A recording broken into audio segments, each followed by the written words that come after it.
Hey guys, welcome back to our channel. So in this video, I'm going to teach you how you can find out your graphics card in your Windows PC or laptop. This guide works for both Windows 11 and Windows 10, and I'll show you different ways to find this information. This is useful if you want to check if your computer meets the requirements for the game, or if you are just curious about what's inside your system.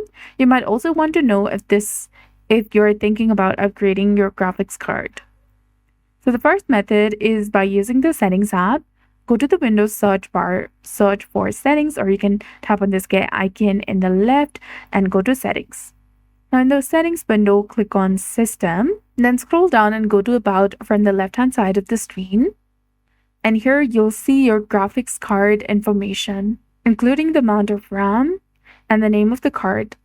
For example, NVIDIA GeForce RTX 4060 8GB in my PC.